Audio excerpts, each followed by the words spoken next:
While this podcast may discuss medical issues and at times answer or discuss listeners' questions, this podcast is not offering any individual medical advice, nor meant to substitute for individualized professional medical treatment or advice. So please remember that all content is for informational purposes only.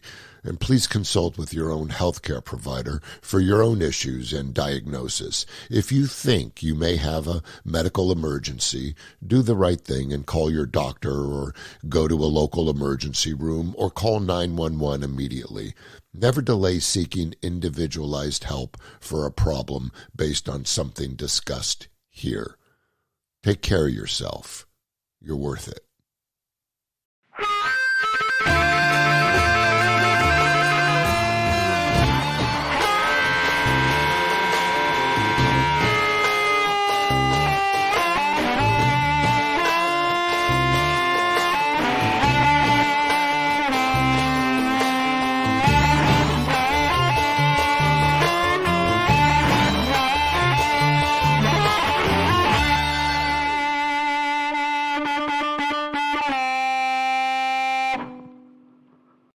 Hello, everybody.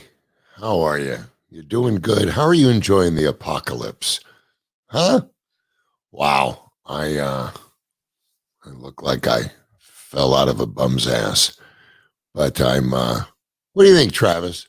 What do you think of this, I change are you there, Travis? Travis, come on. The parole is good for another 2 weeks. How are you, man? I'm great, man. I'm great. Yeah, you trying to always stay look positive. So fresh. And how's that working? It's difficult, I have to admit. Yeah. Now you look very fresh, very bright. Again, my lighting, which my other half, Isabel's always helped me with the lighting, and she was like, "You need help today?" And I'm like, "I got it.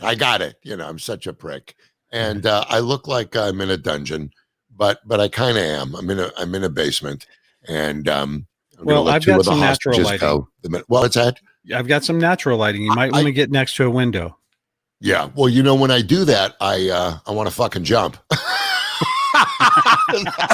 Oh my God, I sharted. The smoke. I can't, I hate to shave. You got a great satanic look there with that. I don't know what you call that. That's good. That's how you just round up my people and wait for the phone.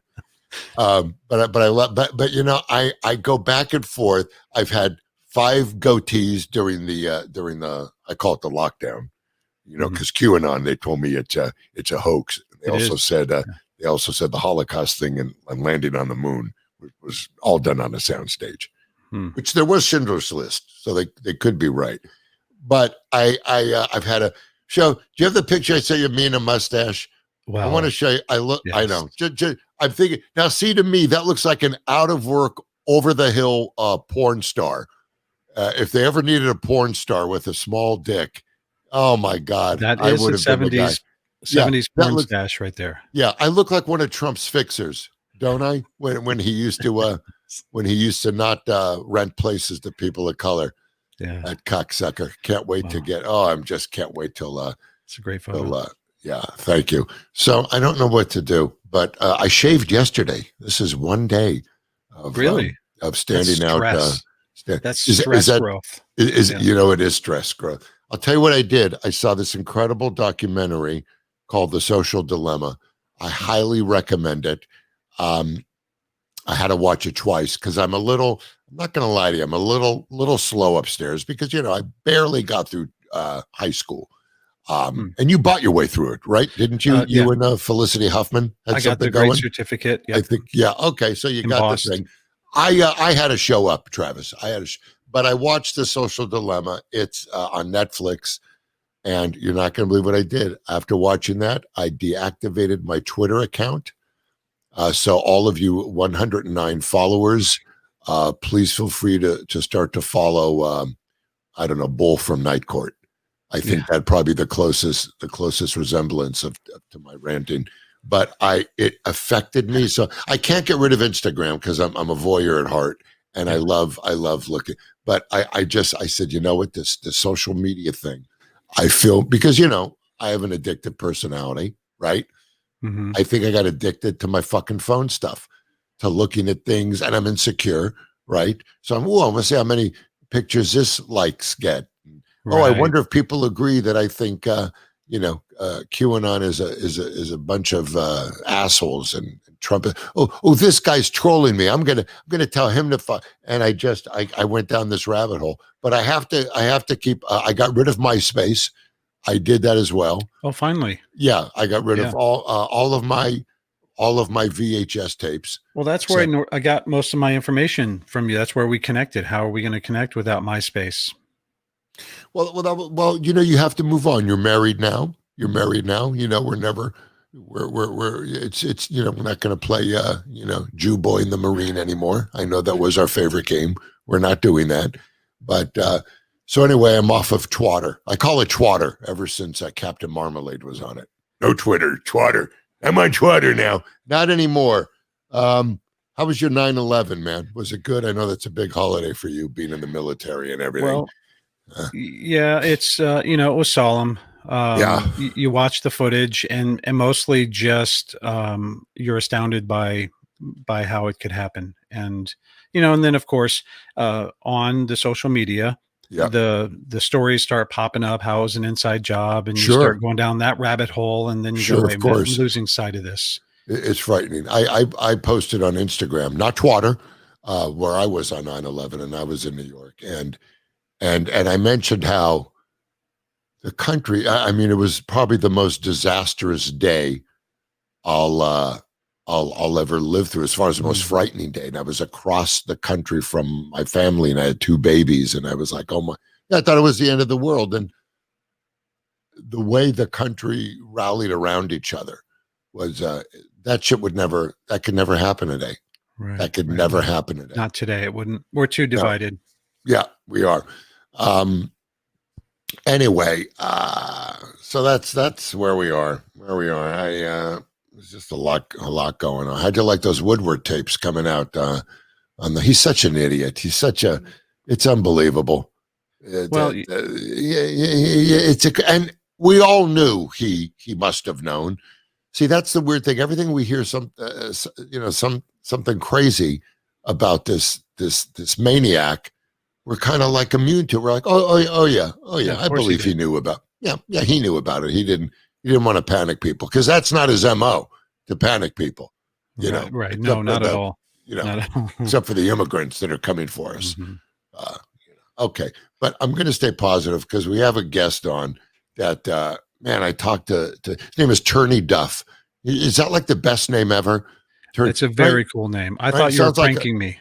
No, TURNEY DUFF. He sounds like that name is like a homicide attorney in the late 1800s. I think we're gonna get TURNEY DUFF to represent you, Brian, in this homicide case. TURNEY DUFF. I don't really even want him on the show. I just love saying his name, TURNEY DUFF, which I think is an STD you caught when you were in Iraq. Didn't you get TURNEY DUFF, or was that? That was in the Philippines. Just the Iranian crabs. Iranian crabs in Iraq and Philippines. I got the TURNEY DUFF. All right. Okay. So TURNEY is a best-selling New York Times author. His book is The Buy-Side, a Wall Street trader's tale of spectacular excess. I highly recommend the book. I haven't read it. I have people, how people have taste testers? I'm a horrible, slow reader. So I have people read for me in another language. My housekeeper, actually, God bless her, she read it. She goes, I think you're going to like it. There's a lot of cocaine. So here he is, TURNEY DUFF. How are you, my friend? Welcome to the end of my career. I'm good. How are you? Thank you for having me. Oh man, it's what, you're the only one who will do this podcast anymore. So thank you for how is your life? How are you in quarantine? I'm hanging in there, since I'm a writer, like my life work-wise hasn't changed that much. And I got a 14-year-old daughter. She's doing well. She's starting 10th grade. So I would say I'm doing okay. Now, is she homeschooling? Is she doing that, or the virtual learning, or is she going to school? Starting the year off remote.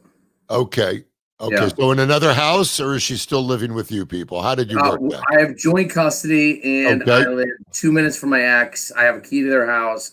Like it's Oh almost like my we live in God. the same house. Yeah. See, now that's very nice, and that's very rare. I have a nice relationship with my kids' moms. I think that's so important, so healthy. And did you always have that from the get-go when you split up? The first year was pretty tough, but once I got sober, there was really nothing left for her to be upset or angry about. Like, never cheated on her. Obviously, I never hit her. I didn't even yell at her. Like it was my addiction that blew it up. And so Sure. once I was able to get sober and stay sober, there's really no reason for us not to get along. Sure. Sure. And that shared interest of a child, what's more important than that? Oh, right? God, yeah. Yeah. Now, when you started dating her, were you using at the time? Yes. And, the way the universe works is her dad died of a drug overdose / suicide when she was 4. So, of course, the universe put us together. I managed to kind of keep that a secret for a couple of years. Then she was pregnant, and I came clean, and then it became much more harder to use because she knew the signs. And I ended up going to 2 rehabs, and by the second one, it was over. Okay. And now when you went to the first rehab, what was your bottom? And give us a little background of where you were at that, like, 'cause your story is unbelievable. So we're going to jump right in. So it is October of 2006. I'm on 54th Street and Park Avenue. It's about 5 a.m. I'd been up for 3 days straight on cocaine. So I look like a zombie in a Prada suit, and I'm chain smoking, kind of going around the block, trying to think like what I can do, because I called in sick so many times that if I did it again, I'd be fired. Right. So, okay. And you're a stockbroker at this time. A hedge fund trader. Yep. Hedge fund, making big dough, right? Stockbrokers like down here, hedge fund traders up here. Okay. Well, you don't have to get a fucking attitude, Turney. I'm kidding. I'll turn you off. I got a button here. I will hit record. So it's like in 2006, I'd got the SARS virus, West Nile virus, bird flu. A friend tried to commit suicide. Like literally, like I'd called in sick, use every excuse. Well, were those excuses, or did you? Those are all lies. It's all lies. Oh, they're all lies. Okay. Yeah, so it's 5 a.m. I'm on called an addict. Right. 54th and Park, 5 a.m. And if I go to work in the shape that I'm in, I'm going to get fired. Yeah. And if I call in sick again, I'm going to get fired. So I get this brilliant idea that if I'd been mugged, I wouldn't expect to work. So I see this puddle that had formed from the night before, and I look at it, and I kind of like walk up to it and like try to drop my body into it. And like, it's a terrible job. Like I plop into the puddle, I stand up, I'm like kind of wet, whatever. So I back up, and then I take a running start, and I just slam my body into the puddle on the pavement. I'm like, bam, bam, bam, like 7 times. And I get up, I'm soaking wet. I have like blood coming down.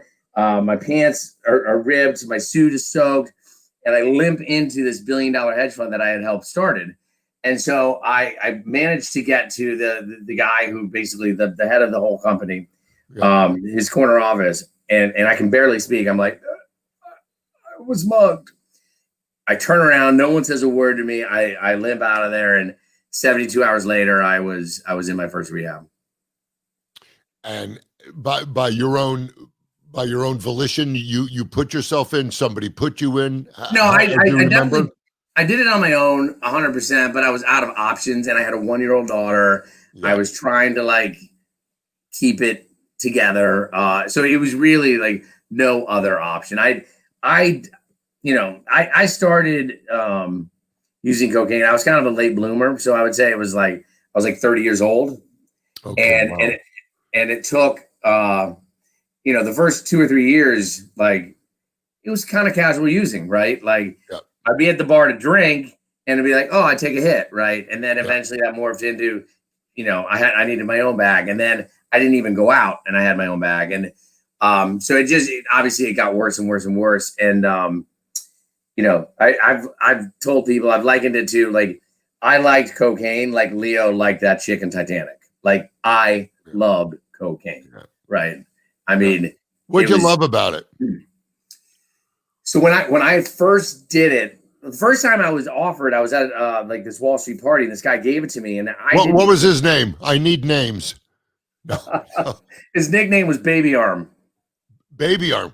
It was that big, the wiener. Yes. Really? That's why I didn't see it. White fella? He was white. Yes, he was very Italian. A lot of chains. Yeah, he's a fucking liar. He was hung like a light switch. An Italian guy with chains, they all think they have a big dick until they take it out, and then they can't find it like their keys. Boy, said the guy with the little wiener. All right, go ahead. So it's Baby Arm. So right? I take the bag and I go to the bathroom, and I'm not sure what to do. I'm like, do I do the whole thing? Like, I didn't know. Like, I grew up in the 80s where, Len Bias did it once and he died. So like in my mind, it was, you do cocaine, you die. And so like, I was afraid to do it. And I ended up kind of going back out to the party, and he eventually asked for it. I gave it back, and I didn't touch it. But 6 months later, I was offered, and this time, like, everything had changed. My bank account had changed. I moved downtown. The friends that I was running around with changed, and so still with the wife. No, this is before I met her. Oh, okay. This is the first time I did it. Got it. Okay. I was at the Thompson Hotel on the roof, and a guy kind of was like playing one potato, two potato, and he drops the bag in my hand, and I go to the bathroom, and I don't know, when I did that first bump, it was as if I had been sleeping for 30 years and I finally had woke up, right? And it was like, I tell people it was the greatest and the worst thing that I'd ever done. Right. And it was so good that there was a moment from the bathroom going back to the roof that I said to myself, this is going to be a problem. Like, I feel too good. Yeah. So I kind of knew it was going to be a problem, but it took years to unfold. How many? I would say it was probably like 4 years until it got really, really dark. And then it took me a solid 3 years to get sober. Right. When were you fired from the hedge fund, or when you went to rehab, you never went back, or you did, or what? Was that so in 2006, I went to my first rehab, and I was all like ready to be honest and tell the whole world. And the head of the hedge fund was like, what are you committing suicide? Like, no. And so like, I didn't tell anyone. I went off to rehab and I came back, and it took maybe like 3 or 4 months for me to get a job. And Wall Street was like, come on back. And so I get a job, and I would say a lot of people knew, but not everyone knew. And so I did go back to Wall Street. And I managed to not use for about a year. Wow. Yeah. It was, but you know how people talk about counting days? Yeah. So I was counting days, but I was counting down, right? I was hell bent on getting a year. So I was counting down. And then when I got that year, it was kind of like, okay, now what? Right. And so shortly thereafter, I did Relapse. And what happened was, I sort of rationalized. I said to myself, I was like, okay, I can relapse once and then go back to recovery. And so I, rented this hotel room, got this mound of cocaine, ordered 24 hours of porn, and made the phone call to my girlfriend and said goodnight to her and my daughter, and then hung up the phone. I was like, right. And so like 12 hours of madness. It's like a one-man bachelor party. And at the end of it, I say to myself, all right, I can do that once a quarter. And then 2 weeks later, I was like, well, and it just sure. Real fell off. All the lies we tell ourselves, huh? Yeah, exactly. Man. Explain to the people, because I love it, your if-then philosophy. Because I think you covered that in your TED Talk a little bit too. Yeah, right? yeah. So my whole life, I've sort of lived by this idea that if I get X, then I'll feel Y. Yeah. So when I was on my parents' couch, right after graduating from Ohio University, I was struggling to find a job, and I was like, if I could just get a job, then I would be happy. And so I eventually got a job at Morgan Stanley. And like, I'm at the bar and I'm talking to friends. I'm like, I'm making $22,000 a year. And I'm like, if I could just make $50,000 a year, then all of my problems would be solved. If I could get that girl, I would be happy. If I could get that promotion, you know. But isn't that life? Isn't that life in general? Isn't that how most people live, whether you're an addict or not? I maybe in some levels, but like, so fast forward, it's 2003, and I'm on my couch in Tribeca, and it's before you know, online banking. So I dialed the 1-800 number to Chase, and I punch in my account number, and the automated voice goes, "Your balance is 1,800,600." I hit repeat. "Your balance is 1,800,000." Repeat. And like, I have kept, to masturbate to that. But I would literally say to people, I'm like, if I could just make $3 million, yeah, then everything would be, you know. And so that's the addictive side of you, or the that's my default setting. I believe that future things will either bring me despair or happiness, and I'm always wrong. Right.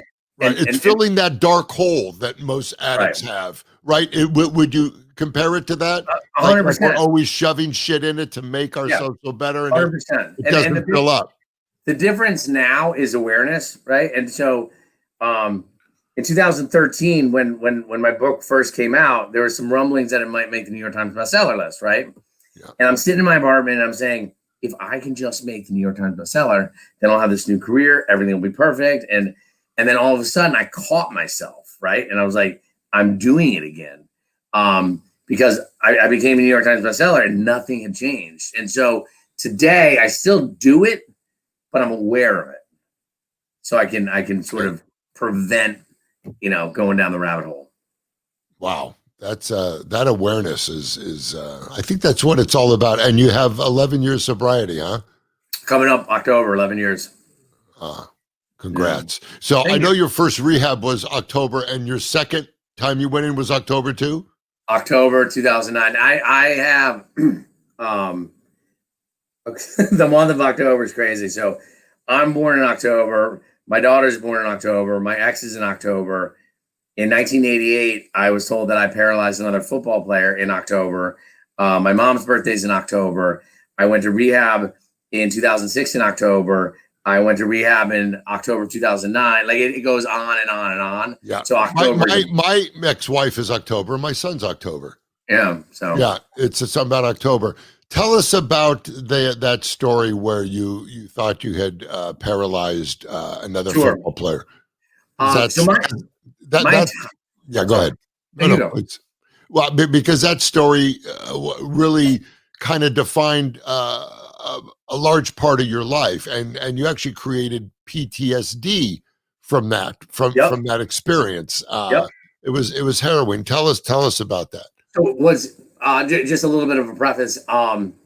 It's so interesting that I've learned more in the last 2 years about that than the 28 years before it, that like I was going through it. But so my entire life has been significantly impacted by masculinity, trauma, and shame. And you know, I'm a small guy, 5'8", 140 pounds, you know, graduated senior year.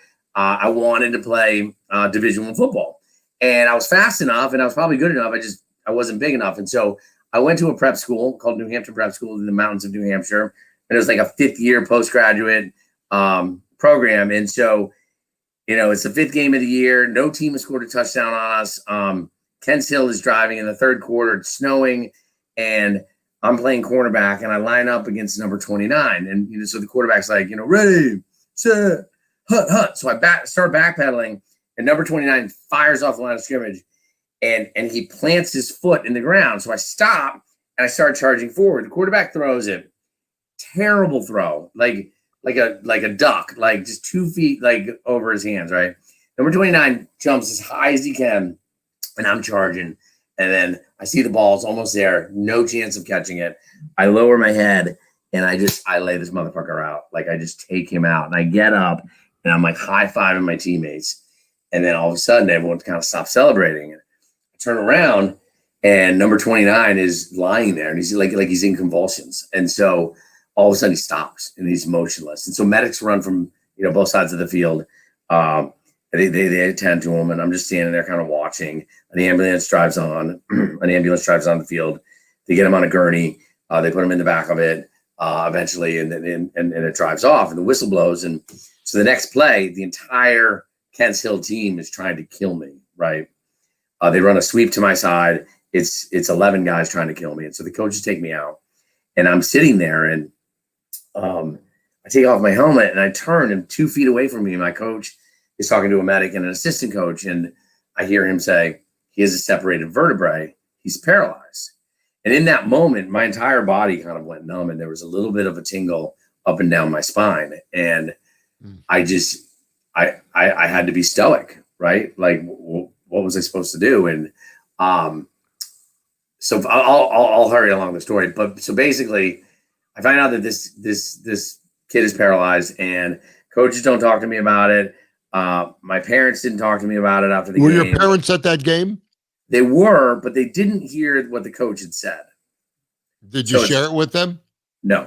Okay. My teammates didn't say anything. And, I tried to write them a letter. I couldn't. And like, I was trying to figure out a way to reach out to them. And fast forward to February of that same year, and I found out that Kents Hill was playing hockey at my school. And so I decided, I'm like, all I have to do is go over to the hockey arena, find someone with the Kents Hill sweatshirt, and say, how is number 29? And, can you tell them that I'm sorry? And I sat there in my dorm, and I watched these parents with Kents Hill sweatshirts walk into the hockey arena, and I didn't have the courage. I couldn't do it. And I closed my window. And in that moment, I said, okay, I'm never thinking about it again, like ever. And it wasn't until 2001 when I broke my leg that everything changed. The floodgates opened. I started thinking about them, started having nightmares. The cocaine use, the drinking just skyrocketed. And so the PTSD, the nightmares, all that didn't start until 2001. Yep. For you. But it haunted you. It must have haunted you all those years. There had to be guilt and all of that, right? Yeah, probably, but not that I was aware of, right? And so I end up in rehab in 2006, and I have to tell my life story, and I'm kind of going through the whole thing, and I didn't have the best childhood. Sometimes I got punished and whatnot, and I'm taking them through like everything. I'm like drunk driving on a moped at 15. Lost my virginity at a party with 50 people watching unbeknownst to me. Like drunken college arrest, like everything. I'm going through the whole thing. Prep school, number 29. Yeah. And at the end of it, they're like, Turney, can you give us 5 minutes? I was like, sure. So I go back into the room, and they're like, all right, we're diagnosing you with PTSD, disassociation, dysthymia, depression, anxiety, eating disorder, like this host of things. And it was diagnose adios, right? Like they diagnosed me and then sent me on my way. Yeah. And so it was in that moment that I realized that I had to reach out to number 29. Like that was going to help. But I did it on my own, right? And so the rest of my rehab, I'm working on that. I get back. I find Now tell us just briefly, what was the rest of your rehab? Because a lot of it is diagnose adios. I love that expression. I never heard that. So how did you work on that rehab afterwards? It was I did the family week with Jen, who's my ex, and my parents came out, and so that was kind of emotional. But it was, I went to rehab to get a 4.0, right? Like I was there to ace it, right? Like, and I wasn't like, but don't they call you on your shit? I mean, when you go there, you try to ace it as opposed to disconstruct it and get to it. I mean, do they? Yeah. Or okay. I mean, like I had a nickname, like people would call me Socrates, right? Like I was really good at talking sobriety. Like I was like really good. And on my exit interview, I'm sitting across from 4 doctors, the ones who diagnosed me. And one of them looks at me and he goes, "You're going to relapse." And I was like, "What?" Like I was pissed, right? He goes, "You're going to relapse." Well, he goes, "You're going to relapse." And I go, "Why?" And he goes, "You're too intelligent and you can rationalize anything." And I'm being 100% honest with you, Brad. I've told Aaron Brown this, and that's probably it. Yeah. When he told me I was too intelligent, I got excited. Like, I don't remember anyone telling me that I was smart growing up or ever. And it was like, wait, he thinks like I'm like the Goodwill Hunting of rehab. Like, you know, like that's awesome, right? Wow. And he had your fucking number. Yeah. But it would have been nice if he told you that earlier. Except on your last day, right? Right. Oh yeah. And then I left there. Like I'm gonna stay sober in spite of him, right? Like right. So I get back to New York, and Wall Street takes me back. My ex takes me back. I don't know how much she liked me, but the dogs loved me. My daughter was one. And so I'm working with an EMDR machine. They've got like wires taped to me. I'm like making mock phone calls to number 29. Like I'm doing all of this work to reach out to number 29. And so eventually I got a job on Wall Street. I bought a big house on Long Island. I didn't really have time for meetings, didn't have time for therapy, and didn't have time for number 29. And so when I don't know how many times you've had a therapist, but like whenever you have to break up, when you have to break up with the therapist, it's the worst, right? Well, they broke up with me. Oh, they seriously. I actually had a therapist who took his life. Well, he faked his death and moved, so he wouldn't have to have me as a client. But go ahead. Yeah. I eventually broke up with her, and I was just like, I've got it covered. And she's like, what about number 29? I'm like, no. So about a year later, I'm at work and I get a phone call from a friend of mine who knew what I was trying to do when I first got out of rehab. And he goes, check your email. I was like, why? He goes, just check it. So I get on my email, and there's this chain of responses. My friend, unbeknownst to me, had reached out to the school, who found the athletic director, who found the old athletic director, who found the old coach, who found number 29. And at the bottom of this chain, it just said, I'll spare you the gruesome details, but I'm okay. I can walk. It turns out that he's living in Texas. He has 2 kids, and he's fine. And in that moment, I was just like, oh my God. So it was from 88 to 2007. So 19 years, I believed that this guy was paralyzed. And after I broke my leg, that's when I started having the visions of like Tom Cruise born on 4th of July, right? Like that's sure. where my head went. And sure. So now I'm like feeling that numbness again, that tingle down the spine. And it was just like, oh my God. And so like I faked happiness. Like I kind of had forgotten how to sort of show emotions. And I knew I was supposed to be happy that number 29 wasn't paralyzed, but I didn't feel it. I had nothing. And so I also sort of rationalized, well, if he's fine, I didn't paralyze him, then I should be fine. And shortly thereafter, I relapsed and went back to rehab and whatnot. And how many times in rehab till you really did it? Twice. And then so my second rehab was October of 2009, and I've been sober since. God bless you. So I get back, and now I'm living in a 6,000 square foot house. It's going into foreclosure. My girlfriend is gone. My daughter's gone. The pets are gone. Money's gone. Everything's gone. And I managed to stay sober this time, I think, because I lost everything. And I reinvented myself, and I was like, I'm going to become a writer, and I'm going to be a New York Times bestseller, and this, that, and everything. And I eventually achieved all of those goals. And so now it's like 2014, 2015. And I'm like, what now? I'm not happy. And that's when sort of the depression started to kick in, and the anxiety got worse. And I was even having suicidal ideation. Like, I was rooting for like a fatal or near fatal car crash, because I wanted you to feel as sorry for me as I felt for myself, So like I was hoping really bad things would happen to me. And it got really dark, but I managed to stay sober.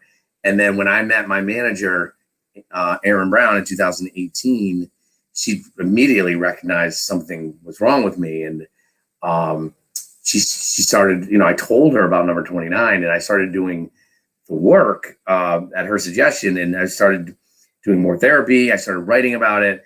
I started learning about masculinity, right? Like the way I approached that was to be tough, to be strong.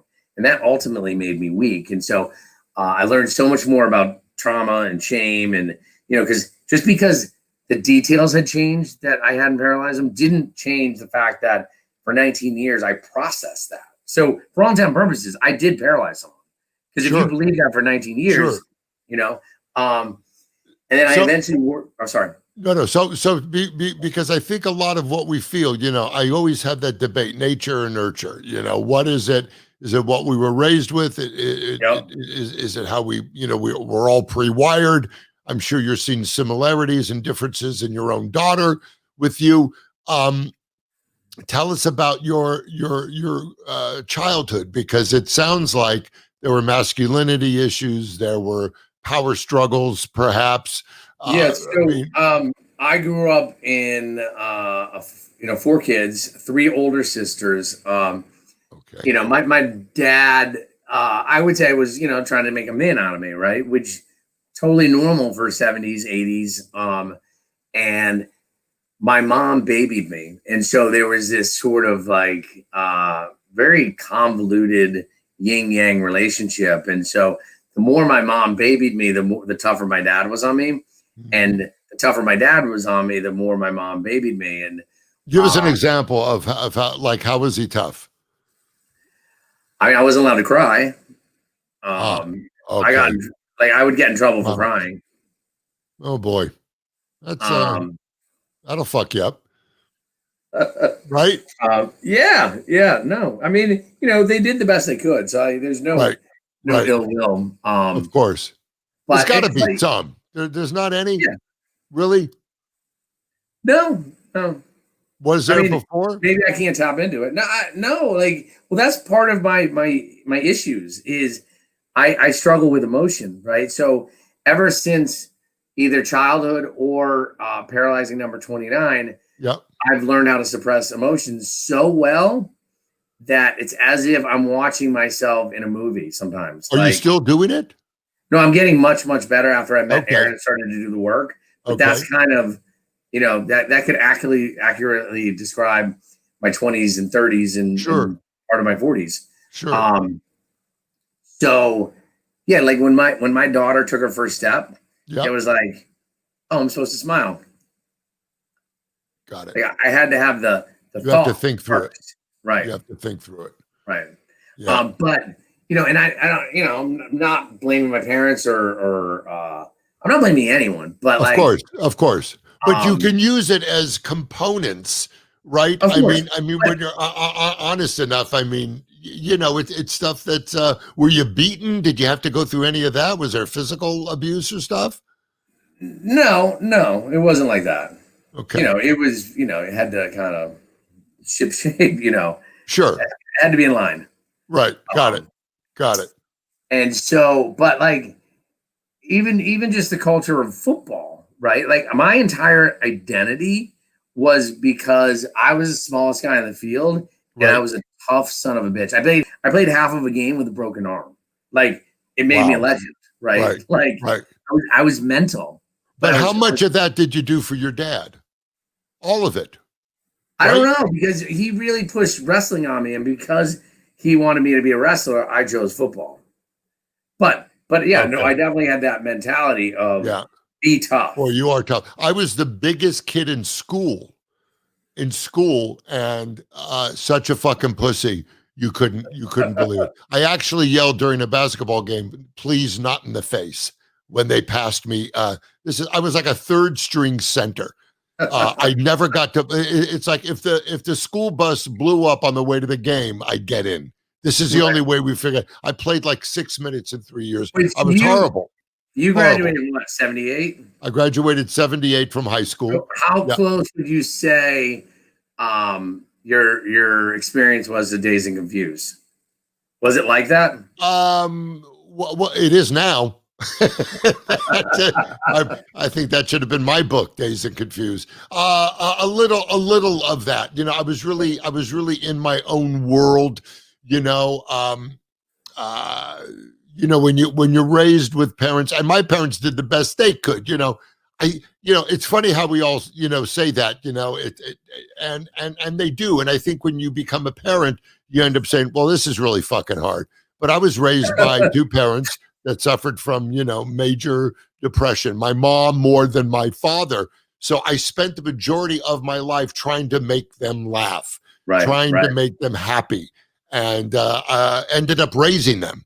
both, from a very Right. young age, and took care of them until their last Right. last days. So interesting about that is, and I talk a little bit about this in my book, but like, I definitely, whether you want to call it because of home or what, but like, there is a nobody loves me syndrome like going on with me, especially growing up.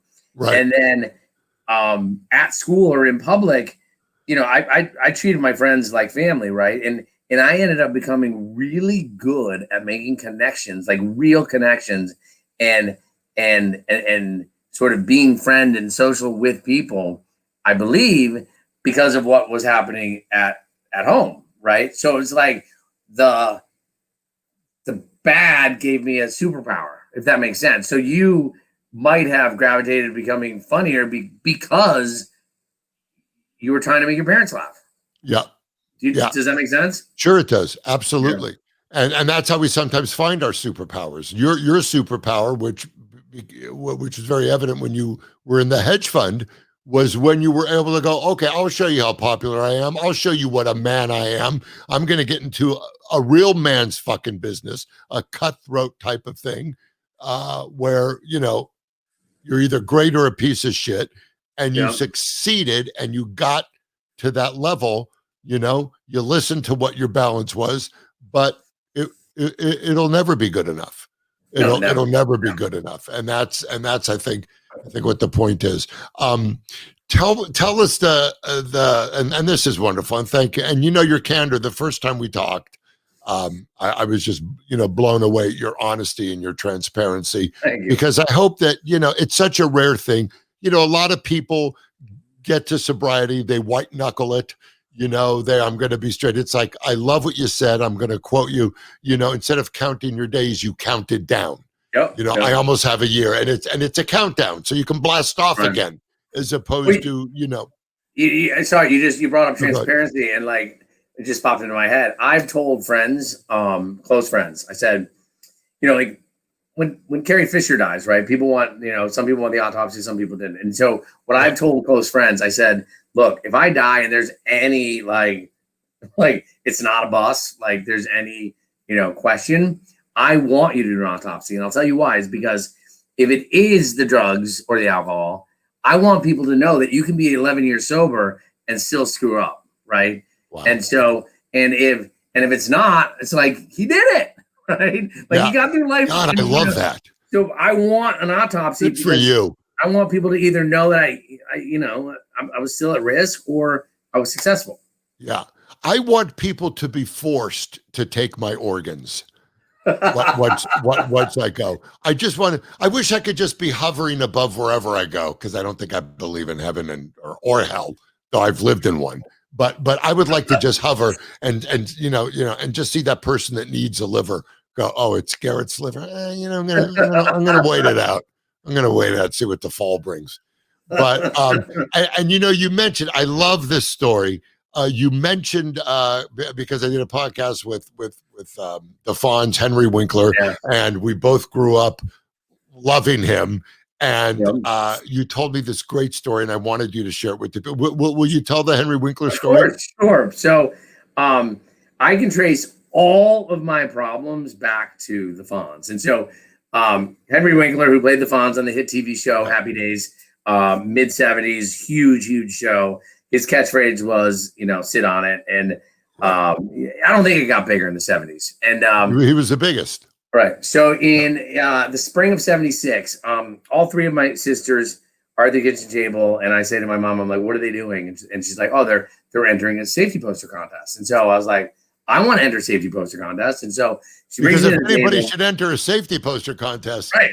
God, who would be better than Turney Duff, ladies and gentlemen? Then I was like, well, what is a safety poster contest? Well, you have to stop cocaine and pick up the crayons. And so she explained it to me. And my thought was that our next door neighbor, he was like 14. His name was Jeff. And he used to ride his bike with his feet on the seat. Yeah. And I was like, we called them Gentiles. Right. Yeah, there you go. And I was like, that's dangerous. And so I drew this kid standing on a bike, and I knew it wasn't complete. And I said to my mom, I'm like, I want to cut out a picture of Fonzie. And so we got one of my sister's teen heartthrob magazines, cut out a picture of Fonzie, then I cut out the letters. I probably couldn't spell it, but we spelled sit on it. And so it's this kid standing on a bike, you know, and it says, Fonzie says, sit on it. And so I'm 6, right? So probably the second I was done with the poster, I forgot about it. And, you know, fast forward like a month later, I'm in our driveway, super proud of my, you know, no training wheels. And I'm going around the driveway with my sister Kelly. And so I decide, I'm like, you know what? I'm going to try to stand on my bike. And so like I get up 1 foot and I get up in the second foot and then blackout, right? Just gone. And I wake up in the hospital. Okay. So I'm in the hospital. I don't know where I am. I don't know what happened.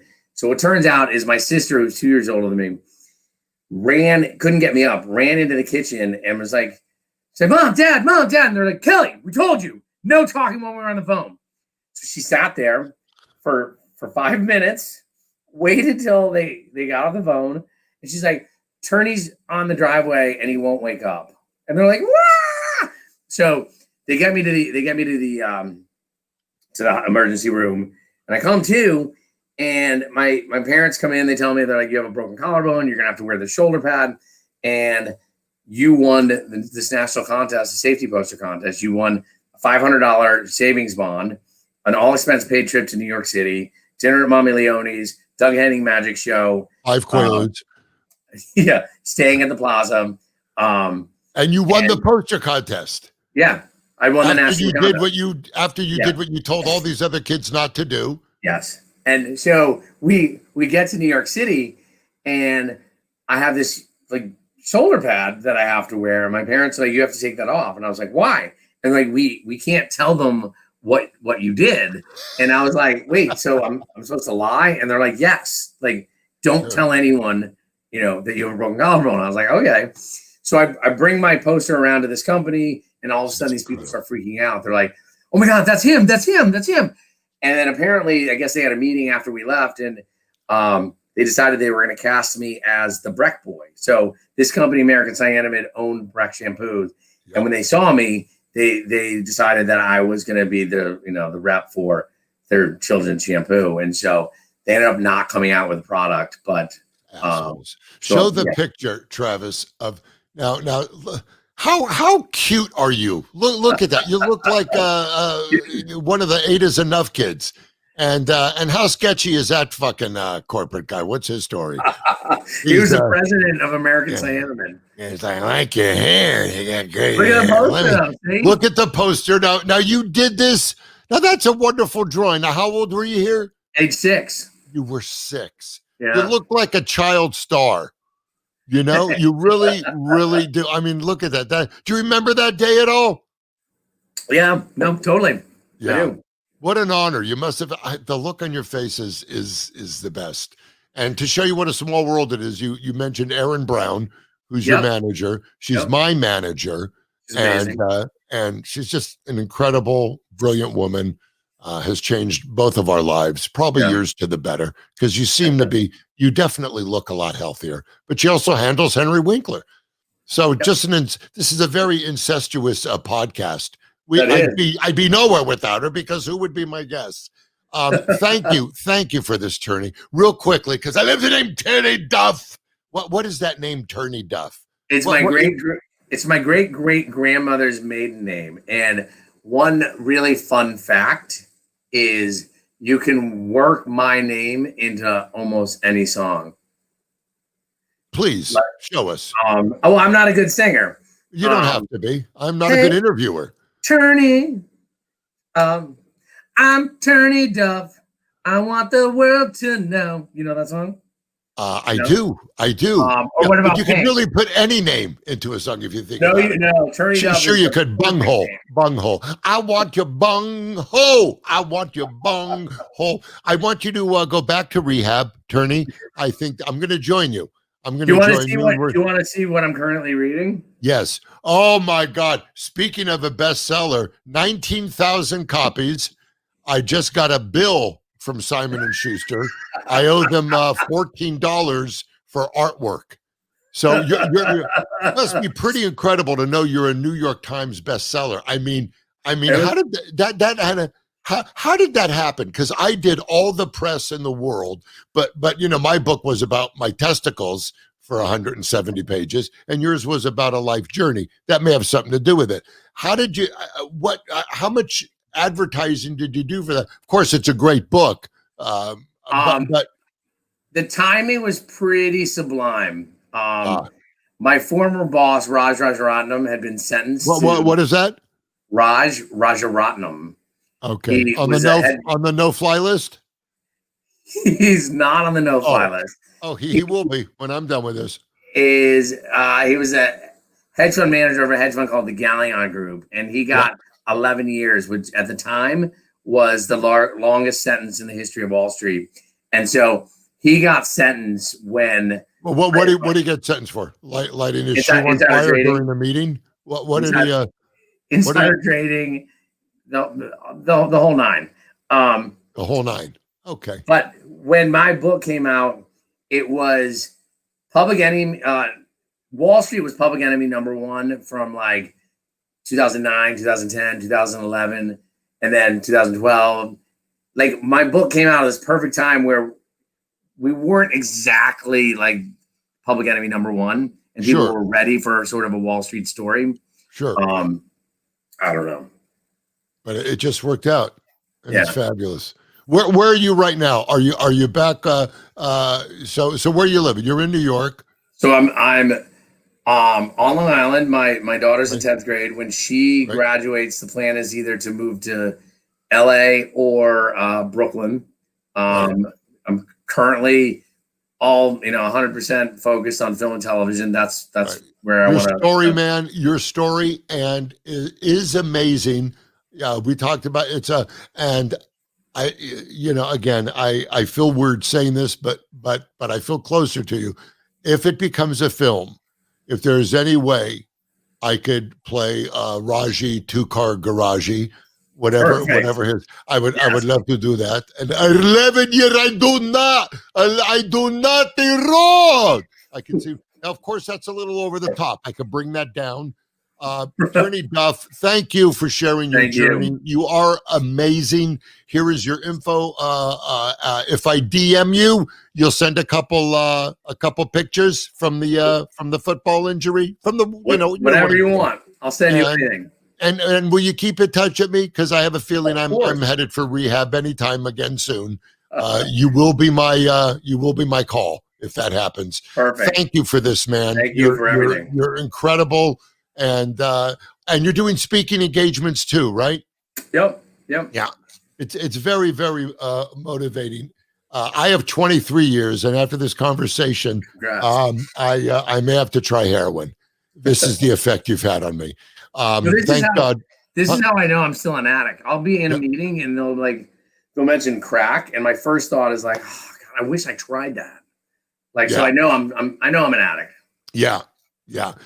See, this is what I had.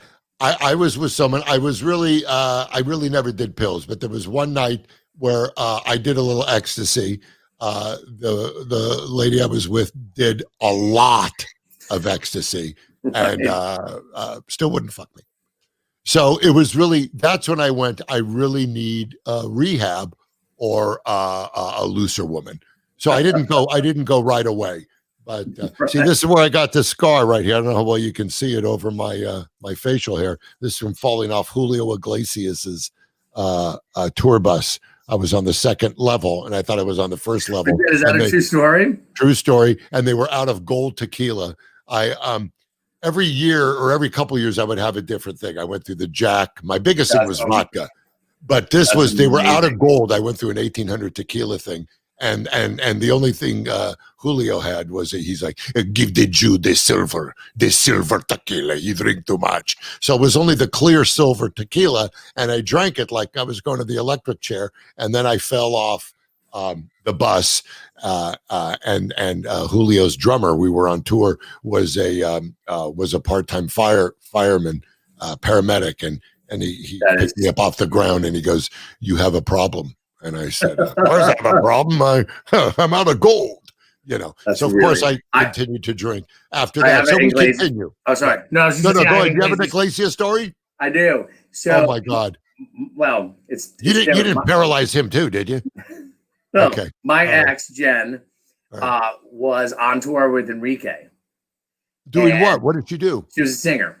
Oh, terrific. Okay. Yeah. So she was singing and they would do a duet. Yeah. And there was someone in the audience who would throw pennies and Jolly Ranchers at Jen from the first row. So Anna Kournikova used to get jealous of my ex-girlfriend. So when I was dating Jen, I was like, I'm dating the girl that makes Anna Kournikova jealous. And I was like, I win. That is very cool. Now, did anyone wonder what was going on with the guy throwing pennies and Jolly Ranchers? Sounds like a toddler with a trust fund. Who does that? Kournikova. Oh, that was Kournikova? Yeah, Anna Kournikova was jealous. She was throwing things at Jen. Jolly Ranchers? I don't know. What a whore. Okay, listen, that's terrible. But yeah. You know what? My biggest fear of being like with a woman tennis player, because she was gorgeous, was the way she, and then getting her in bed and nothing, not even, because you would figure the noise because of our egos, addicts. She would say to you, she'd be like, "Love 40." Yeah, exactly. Yeah, love 40. Yeah, very good would be right. Or once in a while I'd get out. I hope you heard that, Travis. You're the best, man. Will you keep in touch with me? Yes, please. Okay, man. TURNEY DUFF, amazing story. The book, show the book again. Well, it's on the New York bestsellers list. He could sell a couple more, right? Amazing story. The buy side, I read it. I love the art. Don't buy my book. Buy that one.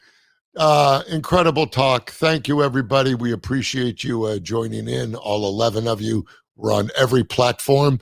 The way my ratings are going, I'm even into coming by your house and doing it live for you on the porch. So reach out to Travis, my producer. Take care. Be good to yourself. When you think you're at your bottom, you can get a lot lower. So ask for help. Take care, everybody.